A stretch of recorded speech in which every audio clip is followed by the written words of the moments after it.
Hello everyone, আসসালামু আলাইকুম। কি অবস্থা সবার? আশা করি সবাই খুব ভালো আছেন। আর আল্লাহর অশেষ রহমতে আমিও খুব ভালো আছি, আলহামদুলিল্লাহ। আজকে কিন্তু আম্মু সকাল সকাল একটা হাঁস নিয়ে চলে আসছে দেখেন। আমি সেই ফজরের আজানের সময় উঠে শুধু এপাশ ওপাশ হচ্ছিলাম যে আম্মু কখন আসবে। কালকে ফোন দিয়ে বলেছিল যে আম্মু আসবে। তো আমি সাধারণত খুব সকালে উঠি না। প্রত্যেকদিন ফজরের নামাজের সময় উঠি, আবার শুয়ে পড়ি, কারণ আমার ছোট বাচ্চা আছে। আমি উঠলে ও উঠে যায়, আর ঠান্ডা লাগার ভয়ে আমি খুব তাড়াতাড়ি উঠি না। যদিও ঘুমাই না, এমনি শুয়েই থাকি। আম্মু হাঁসের পাশাপাশি কিন্তু হাঁসের ডিমও নিয়ে এসেছে। তারপর আম্মু আসার শব্দ আমি গেটে শুনতে পেলাম। এক লাফ দিয়ে উঠে দৌড়ে বাহিরে গিয়ে দেখি আম্মু হাঁস ডিম এগুলো এনেছে। শীতের সময় কিন্তু নতুন আলু ডিম দিয়ে হাঁস খাওয়ার মজাই আলাদা, তাই না? আম্মু যখন হাঁসগুলো ছোট ছোট বাচ্চা নিয়েছিল তখন কিন্তু বলেছিল হাঁস যখন বড় হবে তখন কিন্তু আমার শ্বশুর বাড়িতে একটা আনবে। এজন্য শীতের শুরুতে আম্মু একটা হাঁস এনেছে। এগুলো জিনিস পালতে কিন্তু খুবই কষ্ট হয়, তাই না? আর গ্রামের দিক ছাড়া এগুলো পালা খুব মুশকিল হয়ে যায়। তো যাই হোক, বেশি বকবক করে ফেললাম। যেহেতু আজকে অনেক মানুষ, এজন্য হাঁসের ওই কয়টা ডিম দিয়ে হচ্ছিল না। এজন্য আমার শাশুড়ি মা আবার মুরগির ডিমও দিয়েছে সিদ্ধ করার জন্য। আম্মু আমাকে বলছিল যে কালকে যদি আসতো তাহলে হয়তো 20টার মতো ডিম আনতে পারতো। আবার বাড়ির জিনিস তো, এসে একবার বলে আমাকে 2টা দিয়েন, ও এসে বলে আমাকে 2টা দিয়েন। এই জন্য আম্মু আর না করতে পারে না, একে 4টা ওইকে 4টা দিয়ে আজকে এখানে আনতে কম হয়ে গিয়েছিল। এই যে ডিম সিদ্ধ করা হয়ে গিয়েছে, আমাকে আবার কেউ বকা দিয়েন না। ওইটা আমার ছোট ভাই নোংরা হাতে ডিমগুলো নাড়ছিল। আমি বলছি ডিমে হাত দিস না, তোর হাত নোংরা, হাতটা ধুয়ে আয়। এত অস্থির, কিন্তু ও শুনছিলই না। ও বারবার বলছিলাম এই হাতেই ডিম ছিলবো, এজন্য ওর হাতটা আমি একটু ঝিটকা মেরেছিলাম। এরপর আমার নানি হাঁসের মাংসগুলো ধুয়ে নিয়েছে।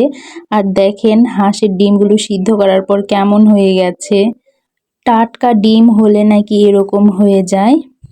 আম্মু এসে বলছিল হাঁসের মাংসে তো কিছুই থাকে না, এজন্য আবার একটা মুরগি এনেছে। এটা সাদা মুরগি, ব্রয়লার মুরগি। যেহেতু অনেকগুলা মানুষ, ওই একটা হাঁস দিয়ে হতো না, এজন্য মুরগির মাংস ভুনা করবে। অনেকগুলো মানুষ বলতে আমার নানা নানি, আমার ছোট ভাই, আম্মু আব্বু, এই।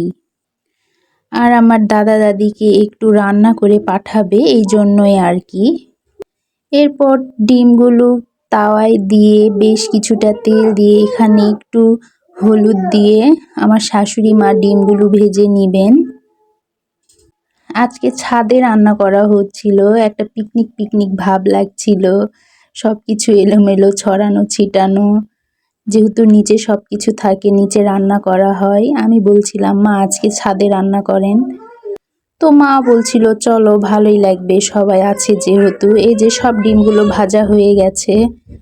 আমি যেহেতু ছোট বাচ্চার মা, এই জন্য বারবার ছাদ থেকে নিচে যাচ্ছিলাম আবার এই জন্য প্রত্যেকটা ভিডিও আমি নিতে পারিনি। আজকে মনটা বেশ খারাপ ছিল একটা খবর শোনার পর। যাই হোক, তোমরা কে কে আমার জীবনের গল্প শুনতে চাও অবশ্যই কমেন্ট করে জানিও।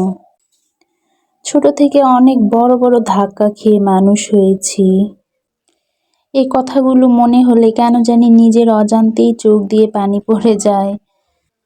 যাই হোক, মা এখানে সব মশলাগুলো দেওয়ার পর হাঁসের মাংসগুলোকে ভালোভাবে মেখে নিচ্ছিল। এরপর কিছুটা পানি দিয়ে চুলায় উঠিয়ে দিল।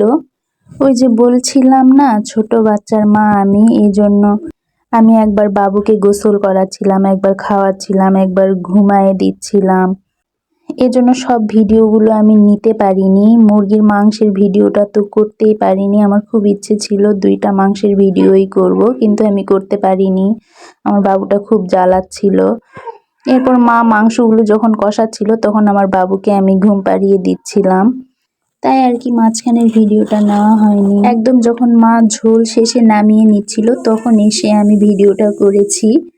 এখানে আবার কেউ বললেন না বেশি ঝোল হয়ে গিয়েছে, যেহেতু অনেক মানুষ, একটুকু ঝোল না রাখলে সবাইকে দেওয়া মুশকিল হয়ে যেত। আর পাশাপাশি অন্যান্য তরকারি ছিল।